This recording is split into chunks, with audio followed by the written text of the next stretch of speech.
Guys, this is David, Faith, Weights, and Protein Shakes, and today I want to tell you about how I saw the great outpouring of God's Spirit. Now, one night I was sleeping next to my wife, and I had this dream, and I was preaching to these three guys, and I told them, this is how you'll know that the word of the Lord is true. When it snows in Arizona, and whew, it snowed. But like Nebuchadnezzar, when I woke up, I couldn't remember my dream. It was blocked from my mind, and I told my wife I had this crazy dream, and she said, I had this crazy dream too. I said, well, what was your dream? She said, I had a dream it snowed. When she said the word snow, the dream instantly came back into my mind. And later on that week, it snowed.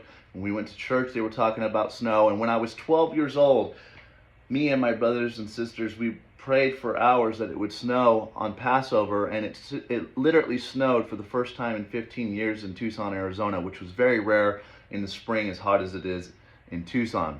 But this was not like that, in the sense that we didn't have to pray fervently. We didn't have to beg God for hours. It was an instant command, and it snowed.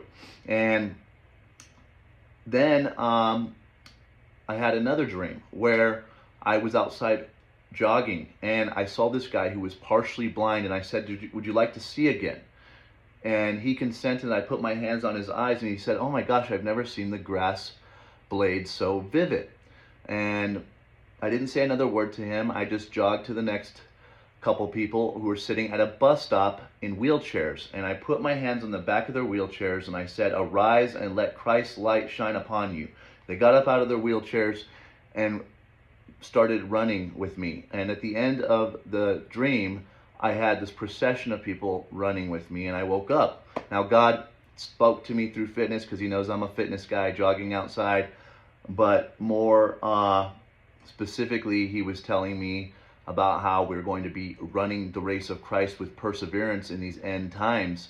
And there's not going to be time to self-glory about what vision you've had, or it's just, the visions are not for showing off, and the dreams and the miracles are not for showing off. It's to confirm people's faith and to confirm people in the faith.